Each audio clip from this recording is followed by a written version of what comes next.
Bienvenidos a Punto de Encuentro, esta serie de entrevistas sobre diferentes temas. Mi nombre es María Arias y ahora estamos comenzando el ciclo de entrevistas sobre diversidad. Para empezar, el día de hoy nos acompaña Camila Menchaca, docente de historia y dirigente sindical también, para hablar un poco de la diversidad cultural de la población uruguaya. Bienvenida, Camila, ¿cómo estás? Bien, muchas gracias por la invitación. Una sorpresa. Nada, comentábamos antes de arrancar que para mí este no es mi tema y creo que es parte de los temas que tenemos que conversar quienes somos profesores y profesoras, que tenemos que tener mucha más formación sobre estos aspectos. Han habido en estos últimos años un montón de estudios, investigaciones en lo que tiene que ver con las humanidades, con la antropología, con la arqueología, que por lo menos yo creo que tenemos que estudiar un poco más y poder incorporar eso también a nuestra aula, que es interesante y que, bueno, capaz que pido disculpas si hay algún error o algo en alguno de los puntos, porque realmente es un tema en el cual estamos interiorizándonos. Bien, hay un supuesto de que los uruguayos y las uruguayas descendemos de los barcos que venían de Europa, ¿no? Y la población uruguaya se conforma principalmente de inmigrantes europeos que exterminamos a los charrúas y que es muy marginal la afrodescendencia. ¿Esto es así? No, por supuesto que no.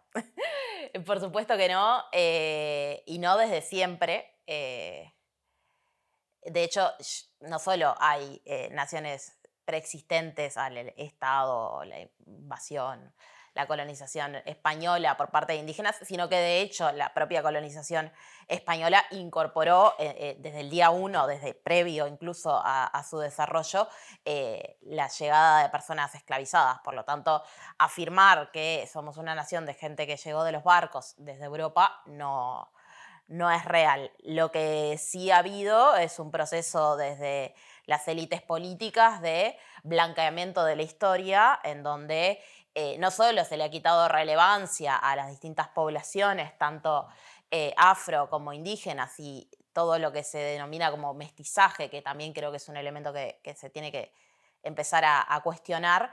Ha habido un blanqueamiento, un ocultamiento en términos históricos, un ocultamiento en términos de su relevancia efectiva en todos los procesos que se desarrollaron, pero también hubo por parte de los distintos gobiernos posindependencia todo un proceso de obligar a desaparecer personas más allá de lo que fue el genocidio en sí mismo, lo que tiene que ver con haber escondido determinadas partes de la población, etcétera, segregado, generado instancias en donde, bueno, las personas que ellos no querían que estuvieran quedaran apartadas, y entonces ha construido una historia desde ahí que claramente no es la que tuvimos, ¿no?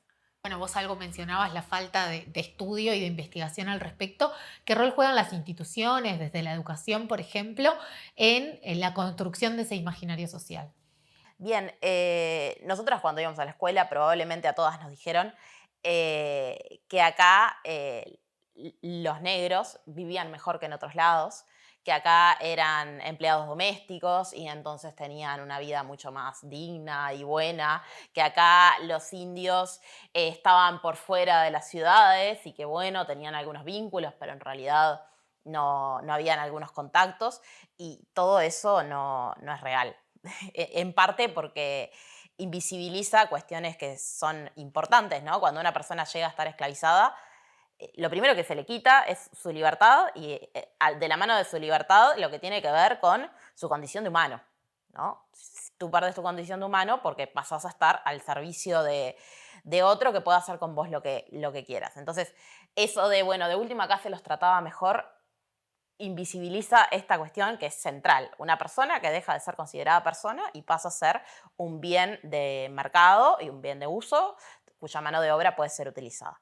Pero además, aspectos que se han ido estudiando últimamente, en parte por cómo los colectivos han hecho un esfuerzo muy grande para poner el tema en la agenda, han presionado para que estos temas se empiecen a incorporar en lo que tiene que ver con las investigaciones, cómo han habido algunos financiamientos internacionales para poder desarrollar algunas de estas investigaciones, también de la mano de colectivos organizados que han contribuido a eso, que demuestran y muestran que acá en este territorio no fue así como nos contaron en la escuela, ¿no? Para empezar, la muralla de Montevideo la construyeron indígenas y personas afro, esclavizadas.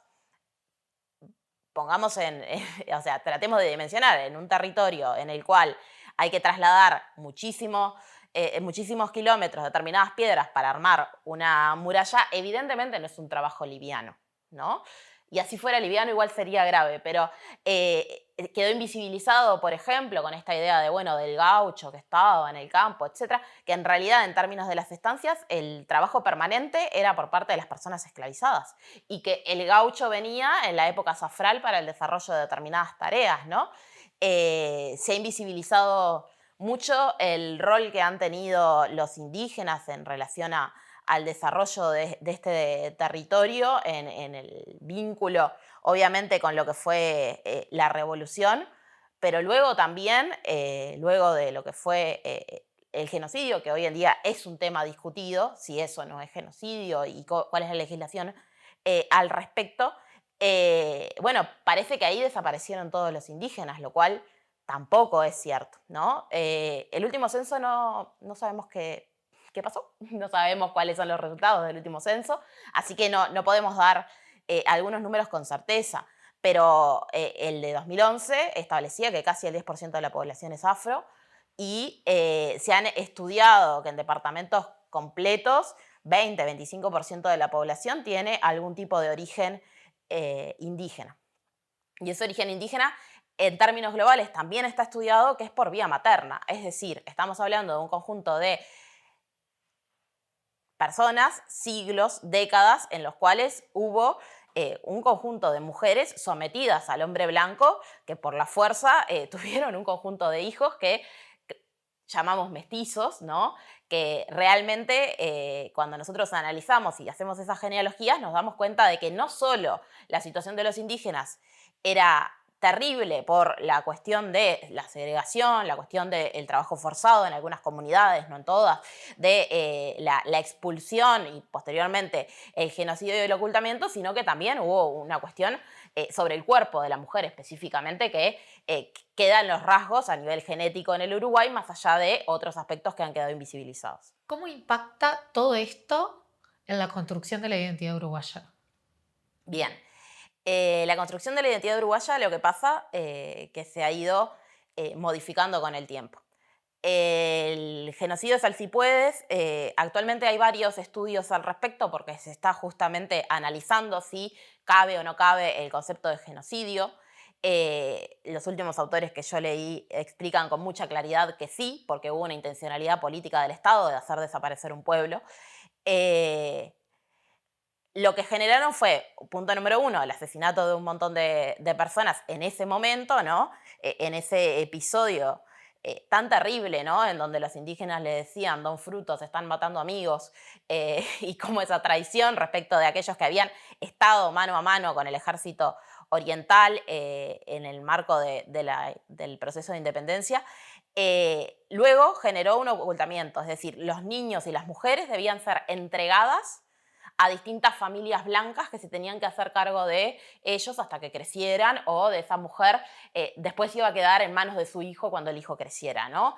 Toda una cuestión que generó cambios de apellidos, que generó adopciones, violaciones, cuestiones de ilegalidad que han hecho desaparecer esa rama de la población. Hay algo muy interesante que creo que está muy poco difundido, que es que cuando se dio la matanza de Salsipuedes, inmediatamente hubo una rebelión en el cuartel de lo que habían sido las misiones jesuíticas en la zona del Cuareim por parte de los indígenas guaraníes. A veces cuando hablamos de los indígenas en el Uruguay nos olvidamos de los guaraníes, que también es uno de los elementos de invisibilización, incluso en un país en donde nuestro nombre tiene un origen guaraní. Entonces, esa primera construcción estatal por un lado era la invisibilización del indígena, indígenas que además vendieron 4 a Francia, los expusieron en una especie de zoológico humano que incluía personas de todo el mundo, en una Francia colonizadora, imperialista, que quería mostrar toda esa diversidad, ¿no? Entonces, bueno, los indígenas habían desaparecido, se llevaron a Europa desde el relato oficial. Mientras tanto, pasaba lo que pasaba. Y la otra cuestión era la situación de las personas afro, que tampoco quedaban bien en términos de la promoción de un país que siempre se dijo más europeizado, que tenía un lugar específico para la llegada de ilustrados, intelectuales, abogados europeos, etc. Y en eso de la identidad nacional, eh, las personas afro tuvieron un rol protagónico y fundamental, porque entre otras cosas todo el proceso de abolición de la esclavitud fue directamente de la mano del desarrollo de las guerras, es decir, abolió la esclavitud e inmediatamente generó la leva forzosa obligando a las personas que hasta ese momento estaban esclavizadas a formar parte de la guerra. Obviamente eso también queda invisibilizado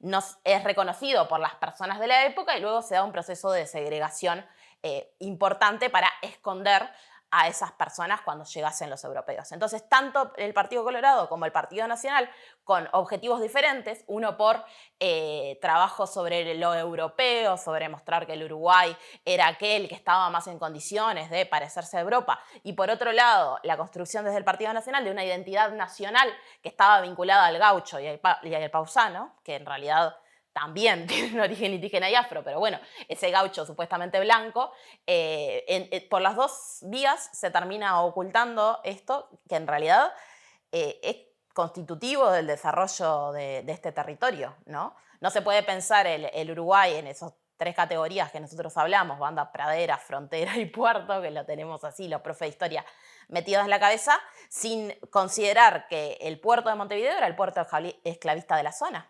Y por lo tanto llegaron a través de Montevideo las personas esclavizadas para todo el virreinato del Río de la Plata.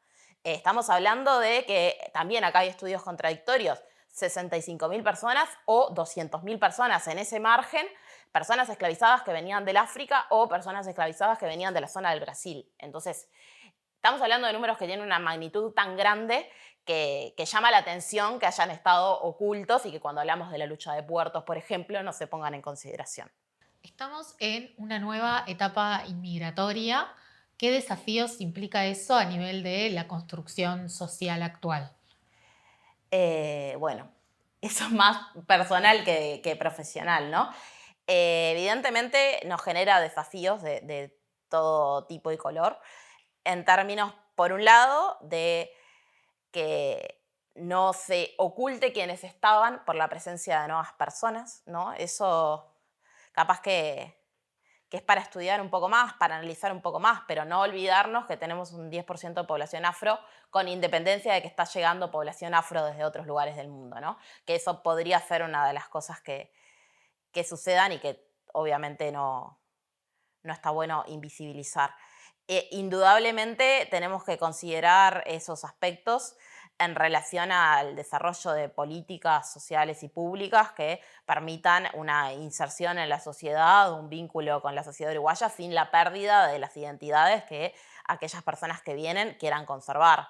Tenemos evidentemente en términos del sistema educativo una tarea que nos afecta directamente porque empezamos a tener aulas mucho más diversas, en donde tenemos personas que vienen de distintas partes del mundo, que hicieron la escuela en otros lugares, que tienen conocimientos diferentes sobre distintas realidades del mundo y que tenemos que lograr incorporar al aula, sin olvidarnos también de que hay una parte de lo que es la historia uruguaya o la geografía uruguaya o lo que fuera que también tienen que incorporar porque se están desarrollando en el Uruguay y también la idea es que se puedan desarrollar como ciudadanos uruguayos. Es decir, que cuando puedan llegar a determinada edad sean ciudadanos uruguayos que tengan el conocimiento que les permita, entre otras cosas, ejercer la democracia lo más libremente posible. Incorporar también a esas familias en una situación en donde la mayoría que viene llega en situaciones de vulnerabilidad muy grande, con muy pocos recursos, en donde terminan viviendo en pensiones, en situaciones que realmente no son las mejores y que evidentemente implican una serie de políticas públicas, pero también implica un sentido social. Es decir, que nosotros y nosotras, las uruguayas, le abramos los brazos a la inmigración. y que le abramos los brazos en todos los sentidos, en que quien quiera venir pueda. Uruguay es un país que siempre fue de puertas abiertas a que todo quien deseara venir lo pudiera hacer y que lo pueda hacer dignamente. Y para eso se requieren redes de solidaridad, políticas estatales, organizaciones sociales que sostengan y que promuevan una política constante para poder incorporar a las personas para una vida digna y democrática. Entonces, ahí hay como muchas cuestiones que también tienen que ver con los racismos que tenemos incorporados los y las uruguayas, ¿no?